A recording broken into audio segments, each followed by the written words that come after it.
ರಾಜ್ಯದ ನೂತನ ಸಿಎಂ ಆಗಿ ಡಿಕೆ ಶಿವಕುಮಾರ್ ಪಟ್ಟಾಭಿಷೇಕಕ್ಕೆ ಸಿದ್ಧತೆ ಜೋರಾಗಿದೆ. ಬೆಂಗಳೂರಲ್ಲಿ ಲೋಕಭವನದ ಗಾಜಿನ ಮನೆಯಲ್ಲಿ ಸಿಎಂ ಪ್ರಮಾಣ ವಚನಕ್ಕೆ ಪೂರ್ವ ತಯಾರಿ ನಡೀತಾ ಇದ್ದು, ಡಿಕೆ ಸುರೇಶ್, ಮಾಗಡಿ ಶಾಸಕ ಬಾಲಕೃಷ್ಣ ಸಿದ್ಧತೆ ಪರಿಶೀಲಿಸಿದ್ದಾರೆ. ಮತ್ತೊಂದೆಡೆ ನಿಯೋಜಿತ ಸಿಎಂ ಡಿಕೆ ಶಿವಕುಮಾರ್ ಪ್ರಮಾಣ ವಚನ ಕಾರ್ಯಕ್ರಮದ ಬಗ್ಗೆ ಮಾತನಾಡಿದ್ದು, ಪಕ್ಷದ ಕಾರ್ಯಕರ್ತರಿಗೆ ಮನವಿಯೊಂದನ್ನ ಮಾಡಿದ್ದಾರೆ. ಬೇರೆ ಬೇರೆ ಕಾರಣ ಇರೋದ್ರಿಂದ ಜಾಸ್ತಿ ಜನ ಸೇರಲಾಗಲ್ಲ. ಇನ್ನು ನನಗೆ ಅಲರ್ಜಿ ಇರೋದ್ರಿಂದ ಯಾರು ಹೂವಿನ ಹಾರ ಹಾಕಬೇಡಿ ಅಂದ್ರು. ಇನ್ನು ಡಿಕೆ ಸಿಎಂ ಆಗಲಿರೋ ಹಿನ್ನೆಲೆ ಬೆಂಗಳೂರಿನ ನಿವಾಸದ ಬಳಿ ಅಭಿಮಾನಿಗಳು, ಕಾರ್ಯಕರ್ತರ ಆಗಮನ ಹೆಚ್ಚಾಗಿದೆ. ಅಪಾರ ಬೆಂಬಲಿಗರನ್ನ ಕಂಡು ಖುಷಿಯಾದ ಡಿಕೆಶಿ ಮನೆಯ ಬಾಲ್ಕನಿ ಮೇಲಿಂದ ನಗುತ್ತಲೇ ಕೈ ಬೀಸಿದ್ದಾರೆ. ಮತ್ತೊಂದೆಡೆ ಮುಖ್ಯಮಂತ್ರಿಯಾಗಿ ಪ್ರಮಾಣ ವಚನ ಸ್ವೀಕರಿಸುವ ಮುನ್ನ ನಿಯೋಜಿತ ಸಿಎಂ ಡಿಕೆ ಶಿವಕುಮಾರ್ ಮಂಗಳವಾರ ತಮ್ಮ ಸ್ವಕ್ಷೇತ್ರದಲ್ಲಿ ತಾಯಿಯನ್ನ ಭೇಟಿಯಾಗಿ ಆಶೀರ್ವಾದ ಪಡೆಯುವ ಸಾಧ್ಯತೆ ಇದೆ. ಡಿಕೆ ಶಿವಕುಮಾರ್ ಸಿಎಂ ಆಗಲಿ ಅಂತ ಆಪ್ತನಿಂದ ಬರೋಬ್ಬರಿ 5 ಕಠಿಣ ಯಾಗಗಳನ್ನ ನೆರವೇರಿಸಲಾಗಿದೆ. ಡಿಕೆಶಿ ಆಪ್ತರಾಗಿರೋ ಆಂಜನೇಯಲು ಡಿಕೆ ಶಿವಕುಮಾರ್ಗೆ ಸಿಎಂ ಪಟ್ಟ ಸಿಗಬೇಕು ಅಂತ ಪ್ರಾರ್ಥಿಸಿ ರಾಜಶ್ಯಾಮಲ ಯಾಗ ಸೇರಿದಂತೆ 5 ಯಾಗಗಳನ್ನ ನೆರವೇರಿಸಿದ್ದಾರೆ. ಅದನ್ನು ಮಾಡೋ ಸಂದರ್ಭದಲ್ಲಿ ನಾವು 108 ಡೇಸ್ ಲಿಂಗಾಭಿಷೇಕ ಮಾಡಿ ಆ ಪೂಜೆಗೆ, ಮತ್ತೆ 109 ಡೇಸಲ್ಲಿ ಕೂತಿದ್ದೀವಿ ಪೂಜೆಗೆ. ನಾವು ನಮ್ಮ ಮಿಸ್ಸಸ್ಸು ನಮ್ದೊಂದೇ ಇತ್ತು, ನನ್ನ ಟಾರ್ಗೆಟು ನಮ್ಮ ಸಾಹೇಬರು ಮುಖ್ಯಮಂತ್ರಿ ಆಗಬೇಕು. ಯಾವುದೇ ಕಾರಣಕ್ಕೆ ನಮ್ಮ ಕೈಲಿಂದ ಮಾಡ್ಲಿಕ್ಕೆ ಏನಾಗಲ್ಲ, ದೇವ್ರನ್ನ ಬೇಡ್ಕೋಬೇಕು ಅಂತೇಳಿ ದೇವ್ರನ್ನ ನಾವು ಬೇಡ್ಕೊಂಡಿದ್ದೇವೆ. 2018ರಲ್ಲಿ ಮಾಡಿದ್ದ ಅದೊಂದು ತಪ್ಪಿಂದ ಡಿಕೆ ಶಿವಕುಮಾರ್ ಮೈಲಾರ ಲಿಂಗೇಶ್ವರನ ಕೋಪಕ್ಕೆ ಗುರಿಯಾಗಿದ್ರು. ಇದೀಗ ದೋಷ ಪರಿಹಾರದ ಮೂಲಕ ಸಿಎಂ ಕನಸನ್ನ ಡಿಕೆ ನನಸು ಮಾಡಿಕೊಳ್ತಿದ್ದಾರೆ ಎನ್ನಲಾಗಿದೆ. ಕೋಟ್ಯಂತರ ಭಕ್ತರ ಆರಾಧ್ಯ ದೈವ ಪ್ರಸಿದ್ಧ ಮೈಲಾರ ಲಿಂಗೇಶ್ವರ ದೇವಸ್ಥಾನ ವಿಜಯನಗರ ಜಿಲ್ಲೆ ಹೂವಿನಹಡಗಲಿ ತಾಲೂಕಿನ ಮೈಲಾರದಲ್ಲಿದೆ. 2018ರಲ್ಲಿ ಇಲ್ಲಿನ ಕಾರ್ಣಿಕ ನುಡಿ ಕೇಳಲು ಹೆಲಿಕಾಪ್ಟರ್ನಲ್ಲಿ ಡಿಕೆಶಿ ಬಂದಿದ್ರು. ಅಂದು ಹೆಲಿಕಾಪ್ಟರ್ ಮೈಲಾರ ಲಿಂಗೇಶ್ವರ ದೇವಸ್ಥಾನದ ಮೇಲೆ ಹಾರಾಡಿತ್ತು. ಆದ್ರೆ ಈ ದೇವಸ್ಥಾನದ ಮೇಲೆ ಹೆಲಿಕಾಪ್ಟರ್ ಹಾರಾಡಿದ್ರೆ ಒಳ್ಳೇದಾಗಲ್ಲ ಅನ್ನೋ ನಂಬಿಕೆ ಇದೆ. ಈ ಹಿಂದೆ ಜನಾರ್ದನ್ ರೆಡ್ಡಿ ಕೂಡ ಈ ದೇವಸ್ಥಾನದ ಮೇಲೆ ಹೆಲಿಕಾಪ್ಟರ್ನಲ್ಲಿ ಹಾರಾಡಿದ್ರು. ಆ ಬಳಿಕ ಸಾಲು ಸಾಲು ಸಂಕಷ್ಟ ಅನುಭವಿಸಿದ್ರು. ಇತ್ತ ಡಿಕೆಶಿ ಕೂಡ ಜೈಲು ವಾಸ ಅನುಭವಿಸಬೇಕಾಯ್ತು. ನಂತರ ಸ್ಥಳೀಯರು ಆಪ್ತರ ಸಲಹೆಯಂತೆ ತಮ್ಮಿಂದ ಆದ ಪ್ರಮಾದ ತಿದ್ದಿಕೊಳ್ಳೋದಕ್ಕೆ ಡಿಕೆ ಶಿವಕುಮಾರ್ ಪೂಜೆ ಸಲ್ಲಿಸಿದ್ರು. ಡಿಸೆಂಬರ್ 18, 2020ರಂದು 1 ಕೆಜಿ ಬೆಳ್ಳಿ ಹೆಲಿಕಾಪ್ಟರ್ ತಪ್ಪು ಕಾಣಿಕೆಯನ್ನಾಗಿ ನೀಡಿದ್ರು. ಇದೀಗ ಮೈಲಾರ ಲಿಂಗೇಶ್ವರನ ಆಶೀರ್ವಾದದಿಂದಲೇ ಡಿಕೆಗೆ ಸಿಎಂ ಪಟ್ಟ ಸಿಕ್ತಿದೆ ಅಂತ ಭಕ್ತರು ನಂಬಿದ್ದಾರೆ.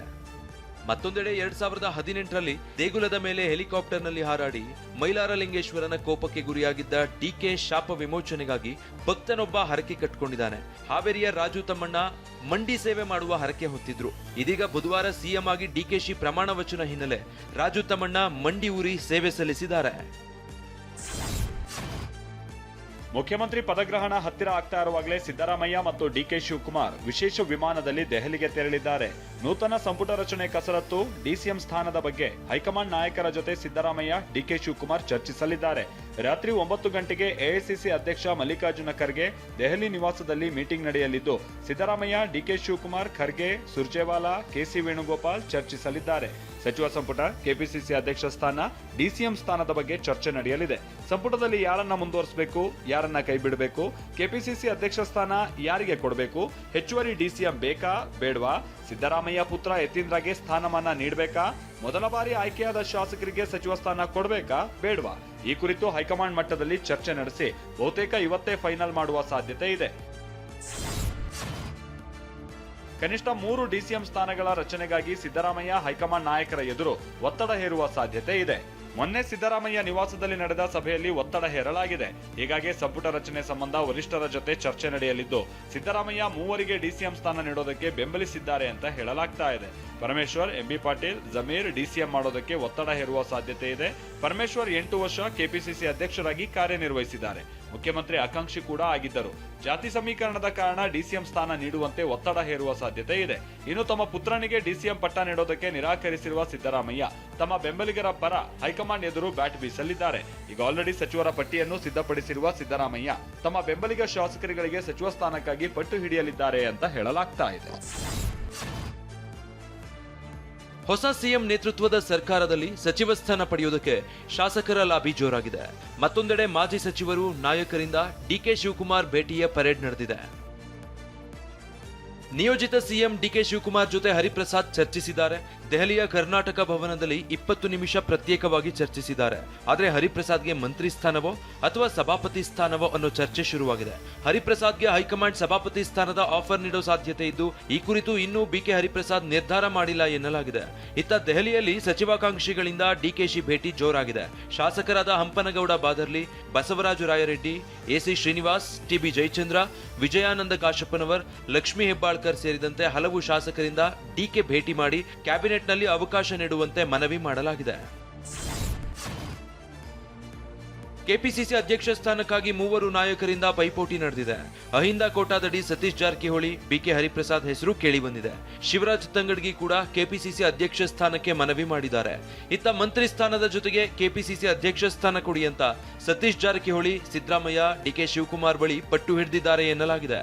ಈ ಕುರಿತು ದೆಹಲಿಯಲ್ಲಿ ಮಲ್ಲಿಕಾರ್ಜುನ ಖರ್ಗೆ, ವೇಣುಗೋಪಾಲ್, ಸುರ್ಜೇವಾಲಾ ಜೊತೆ ಮಾತುಕತೆಗೆ ಸತೀಶ್ ಮುಂದಾಗಿದ್ದಾರೆ ಅಂತ ಮೂಲಗಳು ತಿಳಿಸಿವೆ. ಸಚಿವ ಆಕಾಂಕ್ಷಿಗಳ ದಂಡು ಒಂದು ಕಡೆ ರಾಜ್ಯ ನಾಯಕರಿಗೆ ಒತ್ತಡ ಹಾಕುತ್ತಲೇ ಹೈಕಮಾಂಡ್ ನಾಯಕರ ಎದುರು ಮನವಿ ಸಲ್ಲಿಸಲು ದೆಹಲಿ ದಂಡಯಾತ್ರೆ ನಡೆಸಿದ್ದಾರೆ. ಸೋಮವಾರವೇ ನೂತನ ಸಚಿವರ ಪಟ್ಟಿ ಬಹುತೇಕ ಫೈನಲ್ ಆಗಲಿದ್ದು, ಇದೇ ಕಾರಣಕ್ಕೆ ಸಚಿವ ಸ್ಥಾನದ ಮೇಲೆ ಕಣ್ಣಿಟ್ಟು ದೆಹಲಿಗೆ ತೆರಳಿದ ಶಾಸಕರ ಪಟ್ಟಿ ದೊಡ್ಡದಿದೆ. Muniyappa, Satish Jarkiholi, H K Patil, MLC M R Sitaram, MLC Arathi Krishna, Lakshmi Hebbalkar, MLC Channaraja Hattiholi, Puttarangashetty, Chaluvarayaswamy, Dinesh Gooligowda, B R Patil, Pradeep Eshwar, Rizwan Arshad, K R Nagar ಶಾಸಕ ಡಿ ರವಿಶಂಕರ್ ಡೆಲ್ಲಿ ಪ್ರಯಾಣ ಮಾಡಿದ್ದು ಸಚಿವಗಿರಿಗಾಗಿ ಲಾಬಿ ನಡೆಸಿದ್ದಾರೆ. ಜಮೀರ್ ಅಹಮದ್ ಡಿಸಿಎಂ ಆಗ್ತಾರಾ? ಡಿಕೆಶಿ ಸರ್ಕಾರದಲ್ಲಿ ಯಾವ ಹುದ್ದೆ ಸಿಗುತ್ತೆ ಅನ್ನೋ ಕುತೂಹಲ ಇರೋವಾಗಲೇ ಆಡಿಯೋ ಬಾಂಬ್ ಸ್ಫೋಟವಾಗಿದೆ. ದಾವಣಗೆರೆ ಉಪಚುನಾವಣೆ ವೇಳೆ ಕಾಂಗ್ರೆಸ್ ಅಭ್ಯರ್ಥಿ ಸಮರ್ಥ ಶಾಮನೂರಿಗೆ ಮತ ಹಾಕಬೇಡಿ, ಬಂಡಾಯ ಸ್ವತಂತ್ರ ಅಭ್ಯರ್ಥಿ ಅಥವಾ ಎಸ್ಡಿಪಿಐಗೆ ವೋಟ್ ಹಾಕಿಸಿ ಅಂತ ಸ್ವತಃ ಜಮೀರ್ ಅಹಮದ್ ಹೇಳಿದ್ದಾರೆ ಎನ್ನಲಾದ ಆಡಿಯೋ ಸಂಚಲನ ಸೃಷ್ಟಿಸಿದೆ. 15% नहीं है हमारा जबरदस्ती करके बाहर बुलाने का अब उन्होंने क्या होता भूता में गए तो वो कांग्रेस को दाम दल का क्या करती भरोसा नहीं हमना आई सलंग बोल को इंडिपेंडेंट को भी एसडीपी जलाओ नहीं है तो भी अच्छा है करूँ समय. ಇದರ ಬೆನ್ನಲ್ಲೇ ಜಮೀರ್ ಅಹಮದ್ ಅವರನ್ನ ಕಾಂಗ್ರೆಸ್ ಪಕ್ಷದಿಂದ ಉಚ್ಚಾಟನೆ ಮಾಡಬೇಕು ಅಂತ ಕಾಂಗ್ರೆಸ್ನ ದಾವಣಗೆರೆಯ ಕೆಲ ಮುಸ್ಲಿಂ ನಾಯಕರೇ ಆಗ್ರಹಿಸಿದ್ದಾರೆ.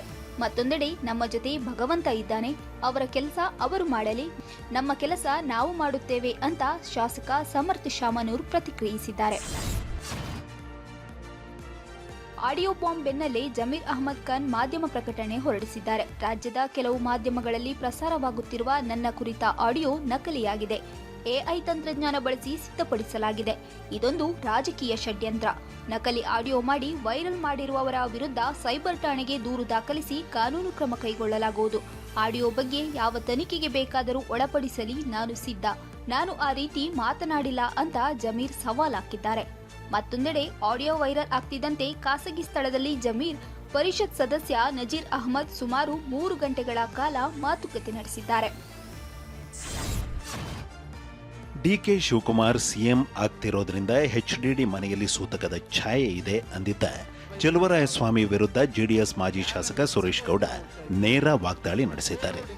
ಹಣ, ಅಧಿಕಾರದ ಮದದಿಂದ ಚಲುವರಾಯಸ್ವಾಮಿ ತಪ್ಪು ಮಾಡುತ್ತಿದ್ದಾರೆ ಅಂತ ಕಿಡಿಕಾರಿದ್ದಾರೆ. ಚಲುವರಾಯಸ್ವಾಮಿ ಯಾರ ಸಾವನ್ನು ಬಯಸ್ತಿದ್ದಾರೆ ಅಂತ ಪ್ರಶ್ನಿಸಿದ್ದಾರೆ. ದೇವೇಗೌಡರ ಮನೆಯಲ್ಲಿ ಸೂತಕದ ಛಾಯೆ ಬಂದ್ಬಿಟ್ಟಿದೆ ಅಂತಕ್ಕಂಥದ್ದು. ಸೂತಕದ ಛಾಯೆ ಅಂತಕ್ಕಂಥದ್ದು ಆ ಮನೆಗಳಲ್ಲಿ ಸಾವಾದ ಸಂದರ್ಭದಲ್ಲಿ ಸನ್ಮಾನ್ಯ ಚಲುವರಾಯಸ್ವಾಮಿಯವರು ಯಾರ ಸಾವನ್ನ ಬಯಸ್ತಾ ಇದ್ದಾರೆ.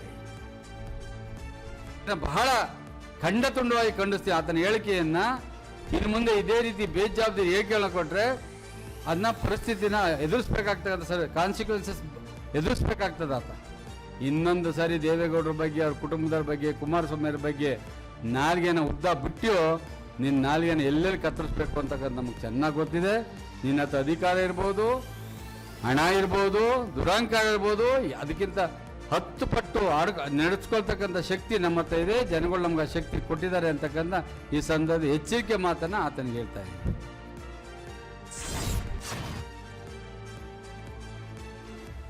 ತಮಿಳುನಾಡಿನಲ್ಲಿ ಮತ್ತೊಂದು ರಾಜಕೀಯ ಕ್ರಾಂತಿಗೆ ವೇದಿಕೆ ಸಜ್ಜಾಗ್ತಿದೆ. ಅಣ್ಣಾಮಲೈ ಹೊಸ ಪಕ್ಷ ಕಟ್ತಾರೆಂಬ ಚರ್ಚೆಗರಿಗೆ ದರಿದೆ.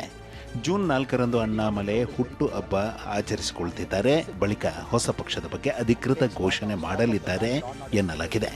ವಿಜಯ್ ಸರ್ಕಾರ ರಚನೆಯಾದ ಬಳಿಕ ಅಣ್ಣಾಮಲೈ ಮತ್ತು ತಂಡಕ್ಕೆ ಹೊಸ ಹುಮ್ಮಸ್ಸು ಬಂದಿದೆ. ಹೀಗಾಗಿ ಹೊಸ ಪಾರ್ಟಿ ಸ್ಥಾಪನೆ ಮಾಡುತ್ತಾರೆಂಬ ಗುಸುಗುಸು ಹರಿದಾಡುತ್ತಿದೆ. ಈ ನಡುವೆ ದೆಹಲಿಗೆ ತೆರಳಿರುವ ಅಣ್ಣಾಮಲೈ ಬಿಜೆಪಿ ರಾಷ್ಟ್ರೀಯ ಅಧ್ಯಕ್ಷ ನಿತಿನ್ ನಬೀನ್ರನ್ನ ಭೇಟಿಯಾಗ್ತಿದ್ದಾರೆ. ಬಿಜೆಪಿಗೆ ರಾಜೀನಾಮೆ ನೀಡ್ತಾರಾ ಎಂಬ ಕುತೂಹಲ ಮನೆ ಮಾಡಿದೆ. ಇನ್ನೆರಡು ದಿನಗಳಲ್ಲಿ ತಿಳಿಸೋದಾಗಿ ಅಣ್ಣಾಮಲೈ ಹೇಳಿದ್ದಾರೆ. ಪಶ್ಚಿಮ ಬಂಗಾಳ ಸಂಪುಟ ವಿಸ್ತರಣೆಯಾಗಿದೆ. ಸಿಎಂ ಸುವೆಂದು ಅಧಿಕಾರಿ ಸಂಪುಟಕ್ಕೆ 35 ಸಚಿವರು ಸೇರ್ಪಡೆಗೊಂಡಿದ್ದಾರೆ. ಲೋಕಭವನದಲ್ಲಿ ನಡೆದ ಕಾರ್ಯಕ್ರಮದಲ್ಲಿ 35 ಶಾಸಕರು ಪ್ರಮಾಣ ವಚನ ಸ್ವೀಕರಿಸಿದರು. ಇದರೊಂದಿಗೆ ಸಂಪುಟದಲ್ಲಿ ಸಿಎಂ ಸೇರಿದಂತೆ 41 ಸಚಿವರಿದ್ದಾರೆ. ಇನ್ನು 3 ಸಚಿವ ಸ್ಥಾನ ತುಂಬಬೇಕಾಗಿದೆ.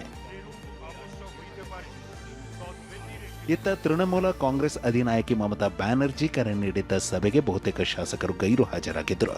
ಟಿಎಂಸಿ ಪ್ರಧಾನ ಕಾರ್ಯದರ್ಶಿ ಅಭಿಷೇಕ್ ಬ್ಯಾನರ್ಜಿ ಮೇಲಿನ ಹಲ್ಲೆ ಕುರಿತಾಗಿ ನಿನ್ನೆ ಸಭೆ ಕರೆಯಲಾಗಿತ್ತು. ಟಿಎಂಸಿಯ 80 ಶಾಸಕರ ಪೈಕಿ 60 ಶಾಸಕರು ಸಭೆಗೆ ಗೈರು ಹಾಜರಾಗಿದ್ದರು. ಉಳಿದ 20 ಶಾಸಕರು ಮಾತ್ರ ಸಭೆಯಲ್ಲಿ ಪಾಲ್ಗೊಂಡಿದ್ದರು. ಶಾಸಕರ ಗೈರು ಬಗ್ಗೆ ಟಿಎಂಸಿ ಪ್ರತಿಕ್ರಿಯೆ ನೀಡಿದೆ. ಅಧಿಕಾರಿಗಳ ವಿರುದ್ಧ ಸ್ಥಳೀಯ ಪ್ರತಿಭಟನೆಗಳನ್ನು ಆಯೋಜಿಸುವಲ್ಲಿ ನಿರತರಾಗಿರುವುದರಿಂದ ಶಾಸಕರು ಸಭೆಗೆ ಹಾಜರಾಗಲು ಸಾಧ್ಯವಾಗಲಿಲ್ಲ ಎಂಬ ಸ್ಪಷ್ಟನೆ ನೀಡಿದೆ.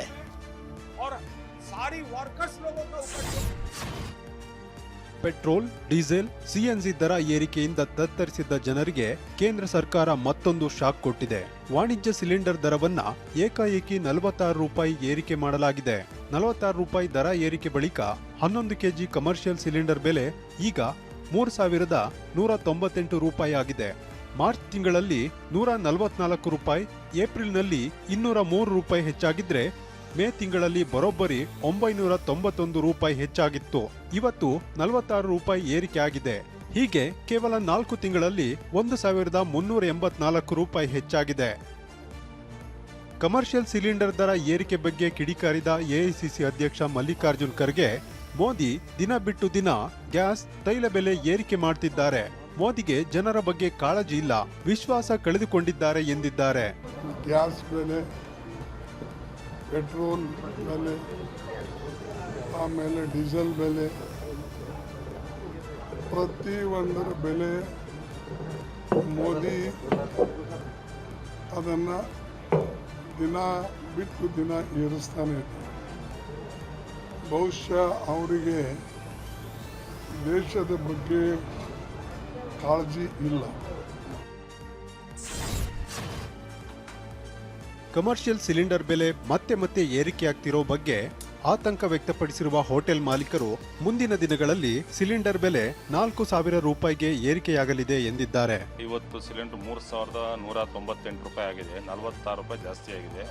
ಇದೇ ರೀತಿ ಒಂದು 4,000 ಹೋಗುವಂಥ ಒಂದು ಸಂಭಾವನೆ ಇದೆ. ಯಾಕಂತ ಹೇಳಿದ್ರೆ ಈಗಾಗಲೇ ಗ್ಯಾಸ್ ಏಜೆನ್ಸಿಯವರು ಹೇಳ್ತಿದ್ದಾರೆ 4,000ಕ್ಕೆ ಹೋಗಿ ನಿಂತುಕೊಳ್ಳುತ್ತೆ ಸಿಲಿಂಡರ್ ಅಂತ.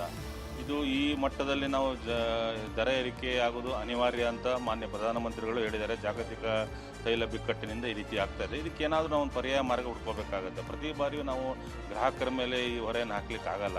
ಅತ್ತ ಗ್ರಾಹಕರು ಕೂಡ ಬೇಸರ ಹೊರಹಾಕಿದ್ದಾರೆ. 2 ಇಡ್ಲಿ ತಿನ್ನೋ ಬದಲು 1 ಇಡ್ಲಿ ತಿಂತಿದ್ದೇವೆ, ಹೀಗೆ ಆದ್ರೆ ಜೀವನ ನಡೆಸೋದು ಹೇಗೆ ಅಂತ ಕಳವಳ ವ್ಯಕ್ತಪಡಿಸಿದ್ದಾರೆ. 2ನೇ ಬಾರಿ ಕಪ್ ಗೆದ್ದ ಆರ್ಸಿಬಿ ಈ ಬಾರಿ ಬೆಂಗಳೂರಿನಲ್ಲಿ ವಿಕ್ಟರಿ ಪರೇಡ್ ನಡೆಯೋದಿಲ್ಲ ಎಂದು ಹೇಳಿದೆ. ಗುಜರಾತ್ ಟೈಟನ್ಸ್ ವಿರುದ್ಧ ಗೆಲುವು ಸಾಧಿಸಿ ಕಪ್ ಎತ್ತಿ ಹಿಡಿಯುತ್ತಿದ್ದಂತೆ ಈ ಬಗ್ಗೆ ಪೋಸ್ಟ್ ಮಾಡಿರುವ ಫ್ರಾಂಚೈಸಿ ಮನೆಯಲ್ಲೇ ಸುರಕ್ಷಿತವಾಗಿ ಜವಾಬ್ದಾರಿಯುತವಾಗಿ ಸಂಭ್ರಮಿಸಿ ಎಂದು ಅಭಿಮಾನಿಗಳಲ್ಲಿ ಮನವಿ ಮಾಡಿದೆ. ಕಳೆದ ವರ್ಷ ಐಪಿಎಲ್ ಕಪ್ ಗೆದ್ದಿದ್ದಕ್ಕೆ ಬೆಂಗಳೂರಿನ ಚಿನ್ನಸ್ವಾಮಿ ಸ್ಟೇಡಿಯಂನಲ್ಲಿ ಸಂಭ್ರಮಾಚರಣೆ ಆಯೋಜಿಸಲಾಗಿತ್ತು. ಈ ವೇಳೆ ಕಾಲ್ತುಳಿತ ಸಂಭವಿಸಿ 11 ಮಂದಿ ಸಾವನ್ನಪ್ಪಿದ್ರು. ಹೊಸ ಶೈಕ್ಷಣಿಕ ವರ್ಷ ಆರಂಭ ಆಗಿದೆ. ಬೇಸಿಗೆಯ ರಜೆಯಲ್ಲಿ ಮಜಾ ಮಾಡಿದ ಮಕ್ಕಳು ಶಾಲೆಗಳಿಗೆ ವಾಪಸ್ಸಾಗಿದ್ದಾರೆ. ಶಿಕ್ಷಕರು ಮಕ್ಕಳನ್ನ ನಗುಮುಖದಿಂದ ಸ್ವಾಗತಿಸಿದ್ದಾರೆ. ಚಾಮರಾಜನಗರದ ಸರ್ಕಾರಿ ಪ್ರೌಢಶಾಲೆ ಹಾಗೆ ಪೇಟೆ ಪ್ರೈಮರಿ ಶಾಲೆಯಲ್ಲಿ ಮೊದಲ ದಿನ ಮಕ್ಕಳು ಟಾಂಗಾ ಏರಿ ರಾಯಲ್ ಆಗಿ ಶಾಲೆಗೆ ಎಂಟ್ರಿ ಕೊಟ್ಟಿದ್ದಾರೆ. ಡಿಸಿ ಶ್ರೀರೂಪ ಹಾಗೂ ಜಿಲ್ಲಾ ಪಂಚಾಯತ್ ಸಿಇಒ ಮೋನಾ ರೋತ್ ಮಕ್ಕಳನ್ನ ಅದ್ದೂರಿಯಾಗಿ ಬರಮಾಡಿಕೊಂಡಿದ್ದಾರೆ. ಸಾರಿಗೆ ಇಲಾಖೆಯ ಹೊರಗುತ್ತಿಗೆ ನೌಕರರಿಗೆ 2 ತಿಂಗಳ ವೇತನ ಬಾಕಿ ಹಿನ್ನೆಲೆ ಬಸ್ ಚಾಲಕರ ಆಕ್ರೋಶ ಭುಗಿಲೆದ್ದಿದೆ. ಯಾದಗಿರಿ ಜಿಲ್ಲಾ ಕೇಂದ್ರ ಬಸ್ ನಿಲ್ದಾಣದಲ್ಲಿ ಚಾಲಕರು ಧರಣಿ ನಡೆಸಿದ್ದಾರೆ. ಹೊರಗುತ್ತಿಗೆ ಆಧಾರದಲ್ಲಿ 150 ಚಾಲಕರು ಕೆಲಸ ಮಾಡ್ತಿದ್ದು, ಸಂಬಳ ಆಗದೆ ಮನೆ ಬಾಡಿಗೆ, ಕುಟುಂಬ ನಿರ್ವಹಣೆ ಕಷ್ಟ ಆಗ್ತಾ ಇದೆ. ಮಕ್ಕಳ ಶಾಲಾ ಶುಲ್ಕ ಕಟ್ಟೋದಕ್ಕೂ ದುಡ್ಡಿಲ್ಲ ಅಂತ ಅಳಲು ತೋಡ್ಕೊಂಡಿದ್ದಾರೆ. ರಾಜ್ಯಪಾಲರಿಗಾಗಿ ಅರ್ಧ ಗಂಟೆಗೂ ಹೆಚ್ಚು ಕಾಲ ರಸ್ತೆ ಬಂದ್ ಮಾಡಿದ್ದಕ್ಕೆ ವ್ಯಕ್ತಿಯೊಬ್ಬ ಸಿಡಿದೆದ್ದಿದ್ದಾನೆ. ಬೆಂಗಳೂರಿನ ಹಳೆ ವಿಮಾನ ನಿಲ್ದಾಣ ರಸ್ತೆಯಲ್ಲಿ ರಾಜ್ಯಪಾಲ ತಾವರ್ಚಂದ್ ಗೆಹ್ಲೋಟ್ ಆಗಮನದ ಹಿನ್ನೆಲೆ ವಾಹನ ಸಂಚಾರಕ್ಕೆ ತಡೆ ನೀಡಲಾಗಿತ್ತು. ಈ ವೇಳೆ ತನ್ನ ಗರ್ಭಿಣಿ ಪತ್ನಿಯೊಂದಿಗೆ ತೆರಳುತ್ತಿದ್ದ ವ್ಯಕ್ತಿಯೊಬ್ಬ ನಮ್ಮ ಸಮಯವು ಮೌಲ್ಯಯುತವಾಗಿದೆ ಅಂತ ರಸ್ತೆ ಮಧ್ಯೆ ಕುಳಿತು ಆಕ್ರೋಶ ಹೊರಹಾಕಿದ್ದಾನೆ. ಸದ್ಯ ಈ ವಿಡಿಯೋ ಭಾರಿ ವೈರಲ್ ಆಗಿದೆ.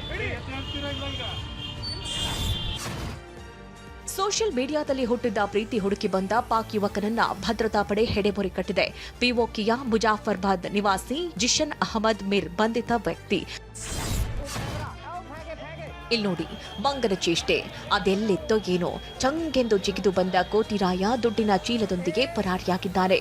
ಬಳಿಕ ಮರದ ಮೇಲಿಂದ ನೋಟಿನ ಮಳೆ ಸುರಿಸಿದ್ದಾನೆ. ಉತ್ತರ ಪ್ರದೇಶದ ಬುಲಂದ್ಶಹರ್ ನ್ಯಾಯಾಲಯದ ಆವರಣದಲ್ಲಿ ಈ ಘಟನೆ ನಡೆದಿದೆ.